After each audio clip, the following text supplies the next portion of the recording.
There's a Cryptopia party if you guys like to do weird things at 7 o'clock, but it's sold out, so you're going to have to sneak in. I'll show you the spots if you come talk to me later where you can sneak in.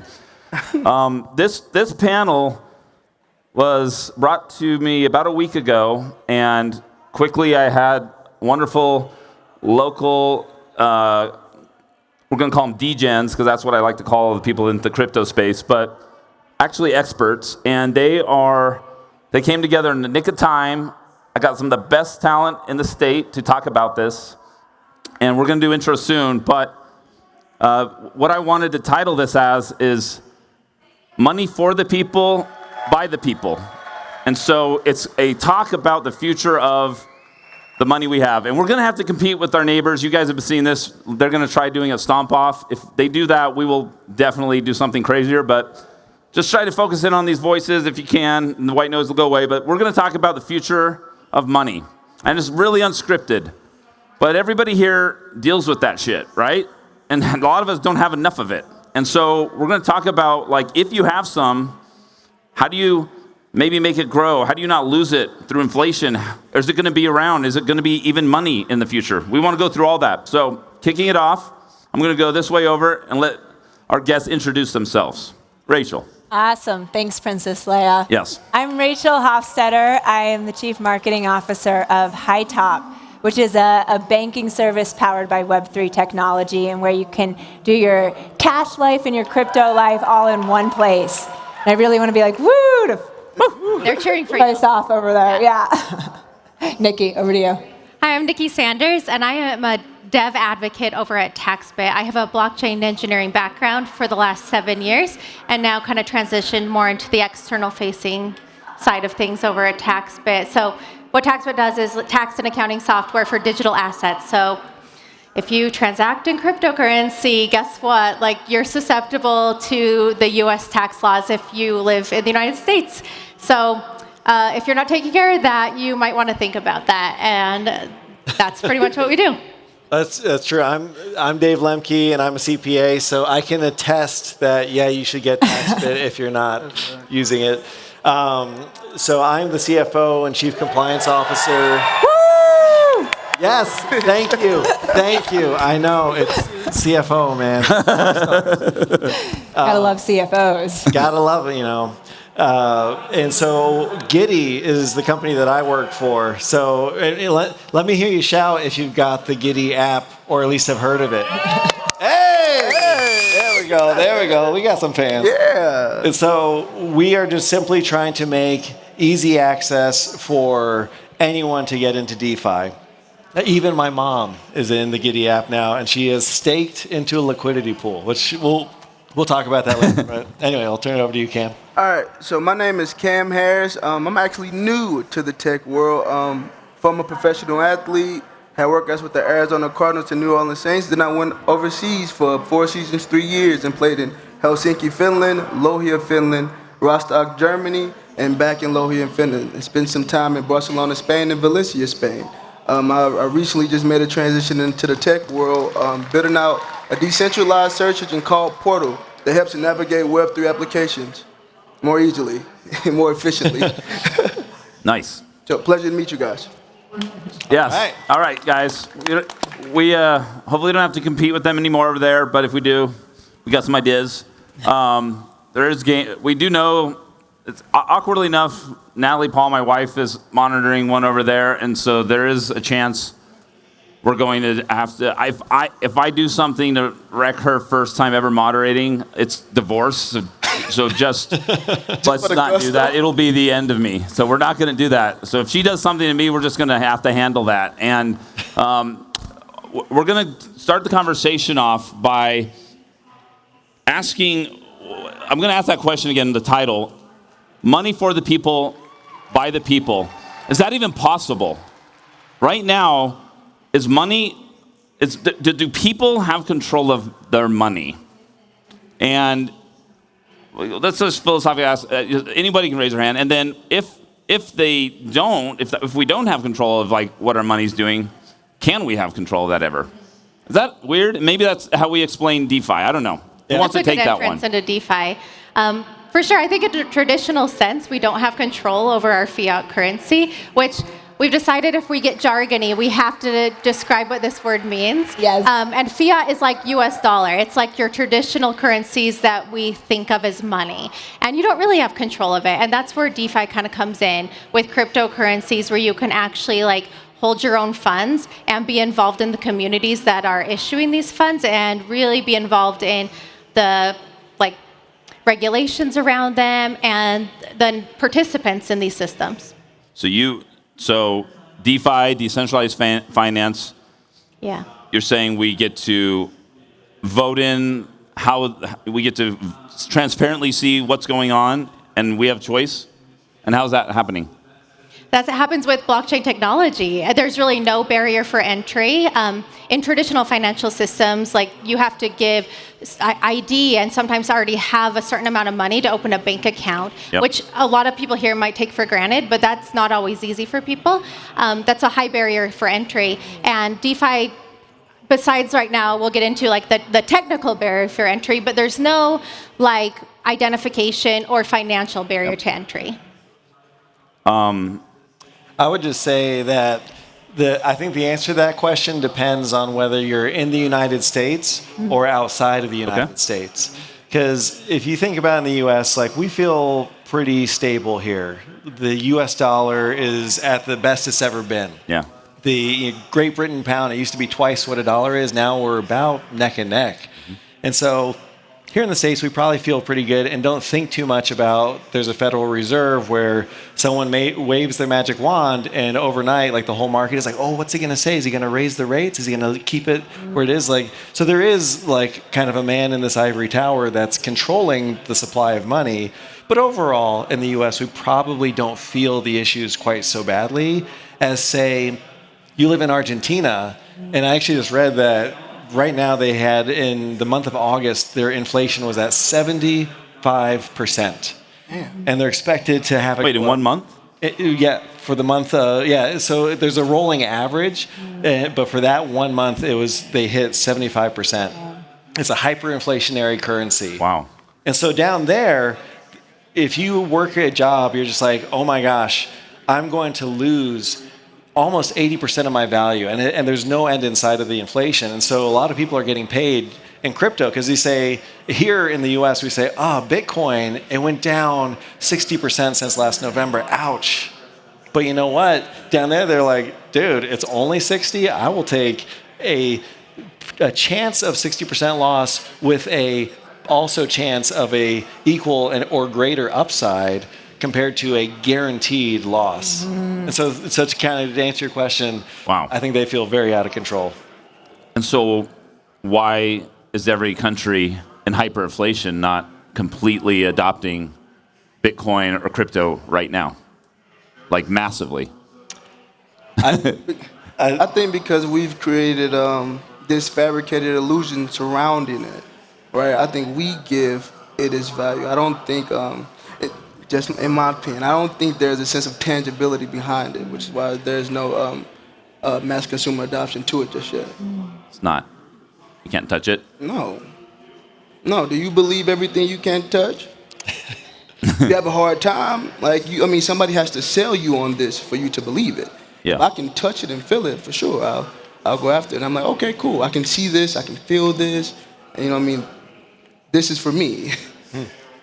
Do you think that resonates down in Argentina and Venezuela, that they go and use their paycheck to buy the bricks or something else that's tangible, and it's hard for them to get into the idea of a digital currency, or is it just not available down there on an application, or they don't have mobile phones? I mean, I'm just trying to understand. That's such an easy bet. Worst case 60% loss or hyperinflation. Why are more people not touching this? Well, I'm going to kind of take devil's advocate here. I think that Argentina is actually a good example because they are one of the most rapidly adopting countries in the world. Okay. Like they're starting to just do payroll and pay for goods and services. Wow. Straight in USDC and in ETH and other cryptocurrencies out there. Rachel, tell us what USDC is. Yeah. I know, we're going to get really into all the jargon here. USDC is this idea that it's a stable coin, but a stable coin is essentially a way of saying that to do your daily, everyday spending, to go buy milk at the grocery store or bricks or pay your rent, you need an asset that's not really volatile. And so many of the stable coins right now are pegged to the US dollar. They can also be pegged to the euro, but USDC is kind of the most commonly known stable coin pegged to the US dollar. And so it is a crypto asset, but it is pegged one-to-one to the US dollar. You have any other thoughts on USDC? Should people all have USDC out here? Like a stable coin. What do we think of stable coins? Yeah, I think stablecoins are a huge innovation because they let people move into crypto rails without taking on all the volatility and let people start knowing here's what's happening, here's where it's going to go. It's a bridge between fiat, as you said, what we think of as money, to a digital asset. And I think it's the easiest way to get into this world. I think it's the next evolution of money.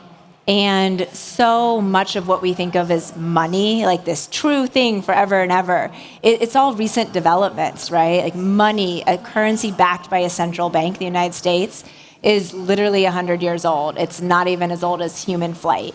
And so it's all changing all the time. And I think to your question of why don't people get on board, they do in micro ways, right? And it all just continues to evolve. Okay. Do you believe it can implode? What's that? Do you believe that it can implode at any time? So you speak about a sense of stability here, but do you believe that it can implode?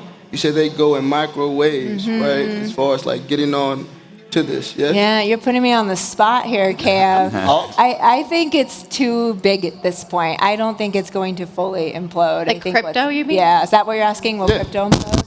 Because like individual coins definitely implode all the time, especially if we're going to talk about stable coins. Yeah. Just this last year, there was this fun thing called algorithmic stable coins, where instead of being actually backed with like a fund of US dollars to support the value of the stable coin, they used an algorithm to try to keep it pegged at $1, and that clearly didn't work, right? Once it could be gamed, the bottom fell out and the industry kind of went nuts. So crypto as a whole is kind of tricky because it's an umbrella term that covers so many different currencies. It covers so many different technology types where, okay, a lot of them are going to fail. They're not going to all win. Yeah. So where do we get this sense of stability from? I'll jump in on this one. So I just came back from a conference in San Francisco put on by this company called Circle. Has anyone heard of this? Okay, there's like 4 hands gone up. Circle is this, their bread and butter is they issued this thing called USDC. And not all quote unquote stable coins are created equally. Like some of them have no collateral, or they were collateralized by an asset that just went down in value, and then suddenly they couldn't pay out. And there was basically a bank run where people said, oh, this thing is it went from $1 to like 95 cents. And people lost their minds and said, I got to get out of here. I don't want to be the guy left holding the bag. Circle, in contrast, they get audited. They are backed by big companies and they use their funds. When you buy USDC, your dollar just gets put into a treasury. And so it's essentially equal to $1 because you can redeem it any time. But the other thing is that if you think about like banks, you go to the bank and you put your money in, immediately they're going to lend that money out to someone else for their mortgage or to get a credit card. But I thought that was only in a savings account, though. Checking account too. Yeah. And so people feel like, oh, it's a bank, it's safe. But really, it's not. They're taking your money and they're making money with your money. And so banks don't even have to have the same level of stability that Circle has, where they're dollar for dollar, everything is backed 100%. Whereas banks, I think it's like they have to have 10% in their accounts overnight. It's really small. It's a very small, and there's FDIC insurance. The government's trying to prop it up. Beyond that, though, you're at risk. Okay. Ooh, that's strong. All right. Oh. Okay. Can we just see just raise your hand if you have a digital asset, an NFT, crypto, real fast. Just raise the hand. So everybody here. Everybody? Yeah. Wow. We got a lot of people that have assets on chain. If you're like me, the last 9 months have been brutal, just brutal. How can a consumer open their app, I don't care what the app is, Coinbase, see what they think they're putting away at every paycheck as savings or a stable place, instead of going and getting a little bit of real estate, or maybe a little bit, it's hard to get a little bit of real estate, but things are going to come out, doing the new T-bill, saving account stuff. I mean, there's ways to get full percentage points of return out there now with the Fed raking going up in the rate. How are we going to get people to adoption when, like, if I put a little over there and I watch it go down and like maybe I needed that money to go buy groceries, this is like a real blocker. We think that people aren't getting into it because it's not easy enough or people don't understand it. But I think at the end of the day, because I've been paying a lot of employees with crypto, they can't keep it in crypto. They have to turn it into money before it cuts in half. And so I'm kind of fudding my own world here a little bit. But how are we going to get away from that? And FUD means fear. What is that? Uncertainty and fear, doubt. uncertainty, and doubt. It's a lot of it in the crypto space. So how do I know there's the stable coins, but just we're talking generally here. We've got to find a way to, like, it's either a bet or do you have to have a change your perspective and be very long on this? Is there just a lot of dead bodies and bloody bodies in the beginning of all innovation? All answers can be wrong or correct, but I want to hear what you guys feel about this. Yeah, well, I forgot we don't pass the mic. I think about what you do in fiat, right? You don't have all of your traditional financial assets just sitting in a no-interest bank account, right? You have some in your daily spending account that then you use your credit card or your debit card and you go buy groceries. Great. You probably have some in like a medium-term savings account with a different risk profile, and then you probably have things that are in the stock market, and that can be a whole range, S&P 500 index funds to literally, like, I think Tesla's going to have a bad day and hedging that, or the opposite. So you already have a spectrum in traditional finance, and I think when we think about decentralized finance, it's fairly similar. You can have a full spectrum, and so something like a USDC, which is fairly stable, it's meant to be, like, literally, and I should say this is a fully collateralized stable coin. Stable coin needs a little bit of a definition check here. But you have your stable coins, which are super good for using on a regular everyday money. Then maybe you put some things in, lower yield DeFi lending, liquidity pools. And then maybe you have some things that are more like dollar cost average in and hold on for dear life, right? And you just see how they go. So I think you can think about it as just different ranges too, and it's not all or nothing. Yeah, for sure. I whenever I talk about this, I always try to, like, really drill in that it's still kind of a risky asset class, and it shouldn't be something that you're putting your life savings into where you literally can't pay your bills. It should be stuff that, like, for me, I'm only putting stuff in that I could literally afford to lose, just because that's still just, like, that's how this asset class is working. But on the other side, I mean, I've been in this space for like 7 years. If you zoom out, it doesn't look nearly as scary. If you're zooming in on the last year, yeah, it might look like, oh my God, this is super volatile. Everyone's losing money. In the last 7 years, you're not losing money. So it's kind of the longer term game. Any feelings from you guys on this? No? So what I'm getting from this is used solely to just diversify, right? You said, Scott, that you were paying your employees in crypto, right? Yeah. Is this solely to diversify or what? Can I take? I just ran out of money, the real money, so I had to pay the employees on the internet money. It's fiat. They just print it. What's that? I said it's fiat, so they just print it. We always have it. Yeah. We just went through a pandemic. They printed trillions of dollars. Yeah. Cam, can I? It's a great point. I think it's about so much more than diversification. And we briefly touched on blockchain. And if I can, I'm going to go back there for a moment, because people in the space say, oh, I'm here for the technology. And that's kind of like, wink, wink, no, you're not. You're here for the money. But the technology is really cool. And blockchain, I think, is what many of us are here for, and you build on top of it. But can I tell a story? So September 2008, I remember where I was. I was in New York City. I remember when September 15th, Lehman Brothers crashed. And over the next 6 weeks, it was just bank after bank after bank after bank. Does anybody know when the Bitcoin white paper came out? Just trivia question. '09? October 31st, 2008. And it was right in response to those financial banks starting to crash. And we think of the Bitcoin white paper as, Bitcoin.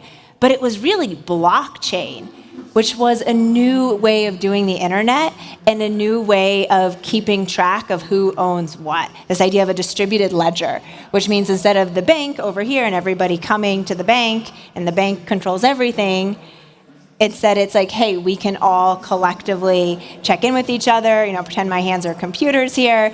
But it was a really big paradigm shift in ledgers. And humans have been having ledgers for 5,000 years. They just used to write them on stone tablets and say, I gave you barley, great, you give me barley.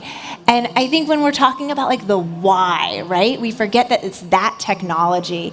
And then under that comes things like cryptocurrencies and a whole world of DeFi, which is rebuilding financial technology with this blockchain technology. So I think, yes, in crypto, you could diversify, but also what else can you build in a way that's distributed?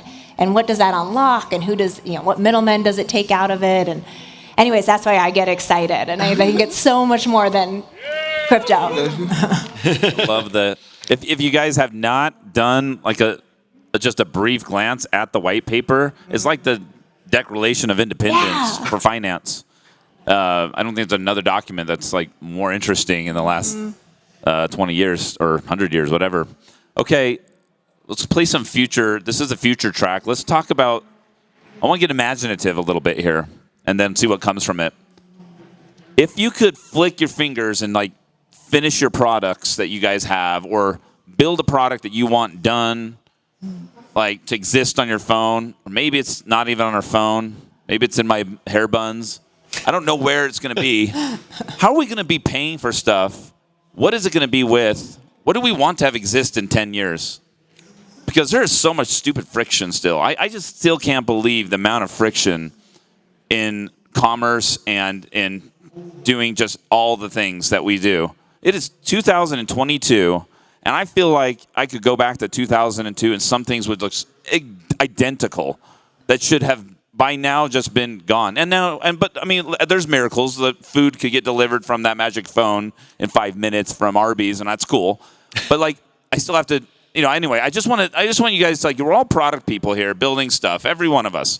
What is that magic product we could make? What does it look like in 10 years? And just go wild with it and go somewhere else that we're not expecting maybe. That's a really dumb question, but I thought I'd just shoot. What do we got? Anything? I think that we will see governments starting to play nice with crypto. Oh, good. And so I'm on, Utah has a blockchain task force. And so we're talking about right now, you want to get a new driver's license or update the title on your car, you can do some of it online. They're getting better. But people still have to go to the DMV. I was just there. I bought a motorcycle. There's long lines still. And what if you turn people's titles of their cars into NFTs and you meet someone on Craigslist and say, hey, I'm going to sell you this car. Well, you don't need to worry about, does this person actually own this car? Is this an authentic piece of paper? If you can put that on the blockchain, you know for a fact that it's legit. Right, it takes care of a lot of fake document problems, right? Exactly. I think California just passed the law saying that every county now has to have an option to put a lot of these documents on chain, which is exactly what you're talking about, and which is, I think, great for the U.S. at large because California has a tendency for their regulations to kind of draw the country after them. So that's really good news. So is Utah next? You need to really push that. I am. That's a little shout out for the Utah Blockchain Coalition that we do have here that tries to do legislation at the Capitol, and there's meetups. So there's a lot of resources that many of you are part of. But if you're out there and wanted education, meet the people doing stuff in Utah, there is almost every week something happening here in the Wasatch Front. So come find any of us after. We can introduce you some of that stuff. I want to keep going on that line of thought, though. because I love it. Blockchain, doing licenses. My friend Amelia Gardner, they're doing NFT marriage licenses. So there are now people whose marriage licenses are on chain, and we're the first to do that in Utah. Great example of friction being removed in things that are just so full of bureaucracy and lines and paperwork, and I don't. That's more romantic. It's like, I want to have you be my soul-bound NFT. It's crazy. Come on. That's flex right there. That's forever. That's better than a diamond. All right, I'm going to take your real-world asset example, taking a real-world asset, moving it on chain. The technology is the NFT, which is so much more than JPEG, although we love the JPEGs. And so now you have something on, yes, beautiful. Now we have something on chain, right? It's a digital asset. And I am excited about the ability to take that digital asset, earn yield on them, borrow against them, use them as collateral for all sorts of different things you want in your financial life. And so instead of just having something sitting there, maybe somebody would want to use your driver's license as collateral, but they definitely want to use your house tokenized as collateral. And I think once you have things on chain, you just open up a whole world of financial opportunities for the things you already own in real life. So I'm going to be making money while I sleep. Yeah, and there are people putting real estate on chain for sure. And that's another one. Who's ever tried to get like a home loan and all the stuff you have to do? And if you want a home equity line of credit, you got to go show 40 years of bank statements when you're 24 years old. It doesn't work, so you can't get a loan. So maybe one day we just click button, connect wallet, and we borrow against our house in a second and get USDC out. Yeah, go buy some groceries. That is good. Is anyone going to build that out there? Is anyone actually working on real estate? Yes, okay. Someone's doing tokenization of real estate. Great. I'm too busy on other stuff. I would do it. All right, Nikki, Cameron, what we got? Do you think it will ever become a universal coin, like a universal currency that works everywhere? Like, we have so many different cryptocurrencies, we have so many different currencies in all these different countries, but do you think we can ever get to a point to where we have just one that works everywhere? Philosophically, let's debate that. Great question. Do we want many? Do we want gold, silver, platinum, or do we want one ring to rule them all? That didn't go so well in the sagas I've watched in the past, so I don't know. What coin? Tide coin? I don't know what he thought. Time coin, whatever. I have no idea what that is. We should see what everyone thinks the one will be to rule. There's like, in this crowd, probably 60 different coins that people think will rule the world one day. Like, I know, you're serious. Let's talk about it. I think it'd be more proactive and progressive if we just had one coin. All right, maybe. I mean, we have Bitcoin was like the first big crypto to come out, and we could have stopped there, but we didn't, right? Human innovation kind of just kept going, and I think that's just kind of like what humans are going to do. Like, I don't think there's one that can like solve all the problems. We kind of quickly learned that Bitcoin's a great store of value, but maybe not so great for day-to-day transactions because of the slow block times and the transaction fees. And so other things have come out, and there are, now there's Ethereum where you can build different things on top of that, and there's different currencies that do different things, and I think that's kind of the trend that's going to keep happening. I don't think one's going to take over. Do you think you could add all those upgrades to that one coin, though? Like, I love this guy. I mean, why not? I get it from an opportunity standpoint, but why not? Why don't we just build out this one coin and make this the best thing? And because people can't ever agree. You're going to get everyone That's to agree. That's the problem. Why can't we all agree? Well, we've already tried that with Bitcoin. Let's get the block size bigger. Let's do all these different things, and they cause forks, like in the blockchain, because different people don't agree on how like the blockchain should be run. That happens all the time, and that's in a small ecosystem. You can't get people all agreeing. Well, and I just came back from their conference. I drank a lot of Circle Kool-Aid this week, but I will say that one issue, like with USDC, that they're tackling is it's like, not only do you have one, like all these coins, you got a lot of different chains. You got Bitcoin, you got Ethereum, you got Polygon, you got Solana, Avalanche. You got hundreds of them. And what USDC is doing, if you were to buy it on the wrong chain, it might not be the real one. They're making it so now you could buy that USDC and you can go cross-chain, and it'll work. So you don't have to worry anymore about is this person on Polygon? Oh, well, I'm on ETH mainnet. That goes away. And I think that once that part of the equation, kind of like what you're saying, where it's like, it's so confusing. Even if I have the coin, am I on the right network? Mm-hmm. That's going away, and people are trying to solve that problem. Will it ever go to just one? I think it's kind of like a DVD versus Blu-ray versus mini disc. New technologies keep coming out, getting better. So we'll always see the next new thing, and some will die away, some will prove out. But I think we will see some big players rise to the top. To have one coin rule them all, you would quite literally need one person to enforce that upon the whole world. And then we're right back where we started with the US dollar. So we just need to, yeah, there we go. So there's I don't know for right now, but just in the crypto community, this goes around. I spent 6 months trying to figure out how to upgrade Bitcoin, and it was like almost impossible. The technology is not even there yet to improve on the original coin.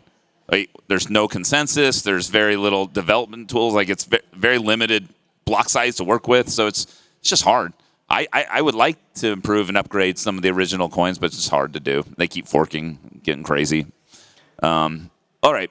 Anyone else have on the? Do you want to go on that idea of like what's the future going to look like? I mean, one thing I want to talk about is why does the painting of something like this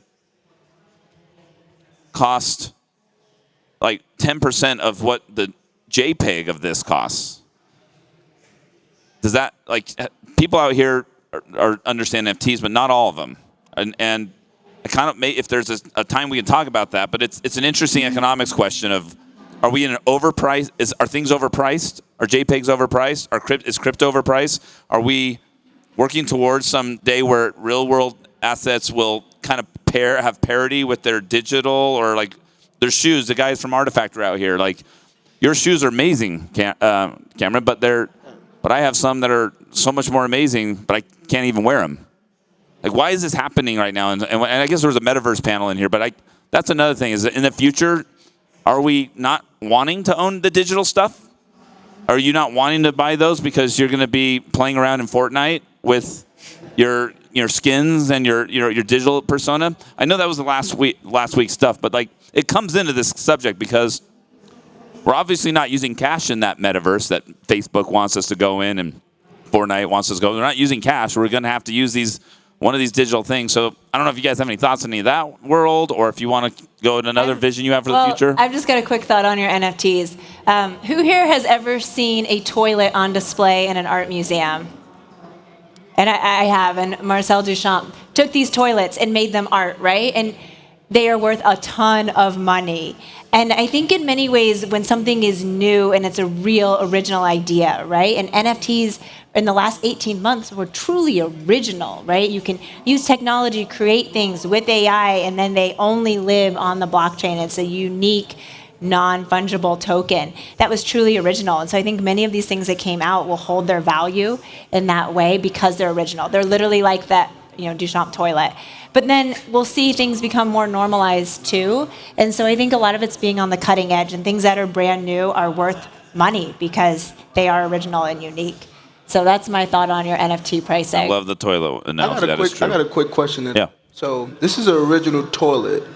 What was so spectacular about this toilet? I'm just honest question, really. We're all thinking that. Right. I mean, to be honest, I am not an art history major, but it was the idea that he said anything can be art, right? Your normal, everyday things can be art, and this is art, and it should have a place of honor in the museum.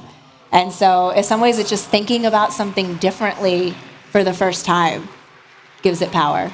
Okay. I think but if the artist made 10,000 toilets, I doubt they would all sell for the price of the one, right? So it's like a rare thing. Novelty was kind of drove like that NFT craze about 18 months ago, where pictures of monkeys were worth a lot of money. But then it kind of shifted into, actually, if you hold one of these NFTs, you're part of this exclusive community. And I think it's the community that started driving the price of the NFTs.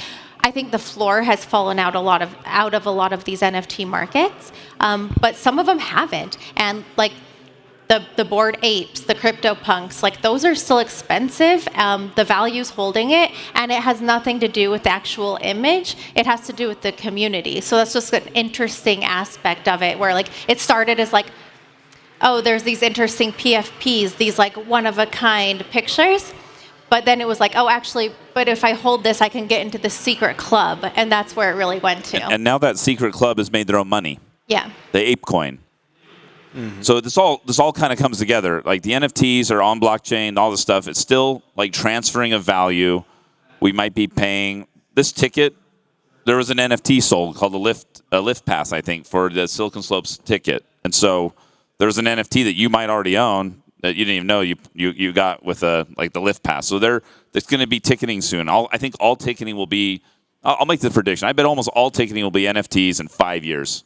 Yeah. I hope you won't even know it. Yeah. It's just going to be in that wallet on your Apple phone, but it will be possibly on a chain, Polygon or something really fast. And I think you're bringing a really good point on that, is that it'll be on our phone and we won't even know.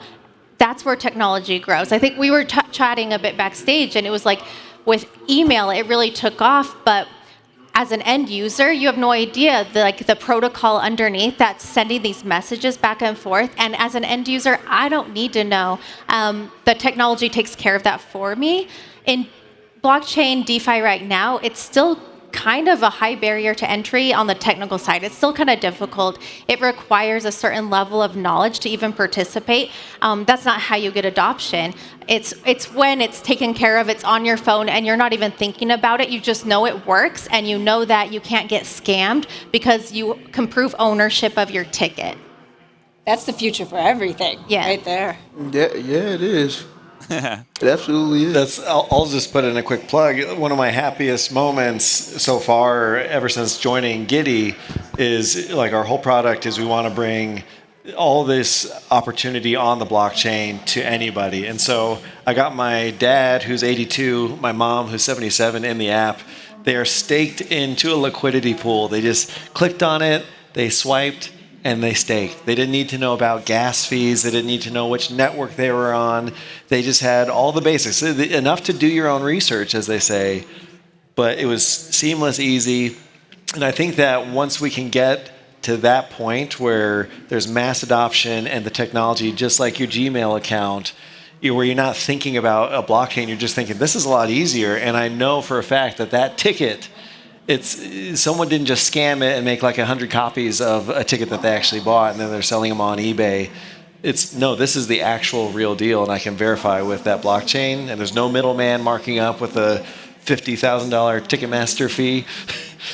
No convenience charge. That's going to be the future. But did your mom and dad bring on their friends and family? Oh yeah, she's telling all the grandkids. Oh really? Yeah, no. She's like, all my grandkids need to get on this so I can send them their birthday money in USDC. What? That's good. I like that. All right, there we go. Dang, grandma's doing DeFi. Grandma DeFi, yep. That should be the next conference. I think on your future of that moment, something else I hope we see in 10 years is that when you're accessing DeFi, like what you're doing at Giddy or what we're opening up at Hightop, you're getting access to financial opportunities that have always actually been around if you're really stinking rich. I had friends a couple years ago, they sold a house, they had all the money in their bank account before they put it down a month later, and they get a call from somebody at Chase. Hello, we're the Chase private banking team. We would like to offer you a very high interest rate. And it was like, oh, if you have a lot of money, you can always do cool financial things. But until now, with things like DeFi, that wasn't available to somebody who wanted to put $100 to work, right? If your bank account is 100 or 1,000 or 10,000, you have no access to these high yield earning opportunities. And now DeFi is making that open. So I hope it's our moms and our dads in it, but also our moms and our dads who don't have $1 million who get access to these things. But what's bad is the bank has access to your funds, and they are getting access to those high yields. But on DeFi, you can actually take advantage of that instead of being kind of like you're giving your money to the bank where they can earn yield on your funds because you only have $1,000. In DeFi, you have access to that where you just didn't before. Yeah, I think we should, for the sake of educating, well, everyone should know this, but I didn't really think about it until maybe 2 years ago about the idea of custodianship, and then DeFi really taught me the value of private key. And so, like, we should talk about some of the risks around, like, what it means to custodian your own money. So you're like, most of us, we think we're in crypto because we got our Coinbase account or we bought some in Robinhood, right? Like, you just kind of bought another little asset through Robinhood, but they are custodian it. So maybe whoever wants to kind of talk about what this is, I think it's a really important idea around DeFi, and then the idea of a key that is yours, so that you can actually access that if you don't have it in a bank that has the keys, right? So take that. Let's talk about that. I might jump in if that's cool. So first of all, private key, public key. This is one of those lingo things in crypto. We'll just define real quick. A public key, if you think about, like, on your car, you've got a license plate on the back. Anyone can see that, and they'll be able to look it up. They can punch it in and see, oh, that's a 94 Geo Metro. And that's fine. It doesn't give you ownership. It tells you some information. It tells you an address. That's it. The private key that you're talking about is kind of like the actual key to that vehicle. If you have that, doesn't matter if you even have the title to that car. The car doesn't care. Whoever has it, they can drive it away and take it wherever. And so it's something that if you have that key, you can use that car and drive it anywhere. And if you lose that key, someone else could drive away with your car. It doesn't matter. And so where this whole it comes into custodianship is a lot of banks right now. The system that we have right now is a custodial system. So, like, if we think about those truck drivers a few months ago who were in Canada blocking up the city, for right or wrong. I don't debate that. But the bank said, hey, we figured out who some of those guys were. We're going to freeze their assets. They can't make withdrawals. They can't make deposits. They didn't have the quote-unquote private key to their own fiat accounts. And similar, earlier this year, we saw Celsius, who was a crypto company, but they were able to freeze their customers' accounts when all their collateral went down in the dumps. And so they said, sorry, guys, we're pausing withdrawals. If you own your private keys to your wallet, then that can never happen. No government agency can freeze your assets. No company can shut you down or halt it. I'll pause right there. Perfect. But the reason I would use a bank is I don't trust myself maybe with the keys. And I would say, in my experience, most people aren't really good at that. Unfortunately, I think it's just it's a paradigm shift where we haven't had to think about it, because in the traditional financial world, or just like the Web 2 world in general, if you forget your password, you can request a new password. And if you forget your private key, there's no request a new private key. It's just a different paradigm shift, and I think there's some people are doing things to try to abstract that away, and I would never talk down to someone who's like, actually, I'm just going to buy on Robinhood because I don't trust myself to hold my private key. Okay, it's not like the perfect essential, quintessential crypto, but it's still getting it into the space, and there's nothing wrong with that.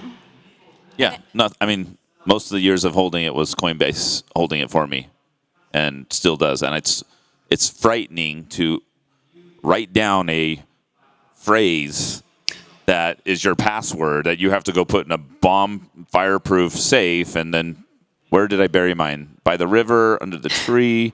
Anyway, 10 steps. take 10 steps. And then that's your money is gone if you don't remember it. And everyone has stories. There's more stories, I think, of people losing their keys than getting rugged even. I mean, there's so many people who lost that phrase and stuff. So that's a big part that we need to fix before people get into this space, because I have total anxiety and anxiousness even thinking about making a MetaMask wallet and where am I going to put that phrase. And so adoption is not going to come until we fix that. I will say, I think Nicki's right. It's a paradigm shift, and it is scary. But if you are, custodial curious, just block out an hour. You do have to set up your computer and your phone and kind of know you've got your security locked down. You want to make sure you have a good, safe place to put that. whatever your key is. But as someone who has done it myself and just spent an hour going through it, it's not that scary. I think we can It's get not, there. but like downloading TikTok takes 3 seconds. Yes, that's true. That's what I'm saying. It takes an hour. And You so do need adoption, time. I think adoption for Yeah. things needs to be. They're getting excited over there. Adoption needs to be, education. Grandma refers her friend.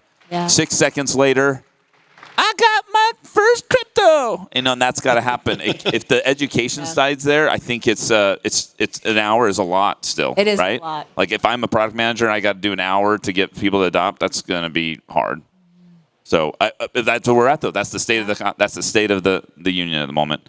Does anyone have questions? Let's just go to questions. If there is something, these people have tons of knowledge, so we can keep riffing. I don't know where the time. Are we out of time? We're out of time. All right, we're done then. Thanks, guys. How long are we out of time? We're great now. Oh, perfect. Yeah. Well, if you have questions, come up and meet the people here, and I'm sticking around for like 20 minutes, so good. Is this the last show? All right, yeah, come on, meet us. Thanks, guys.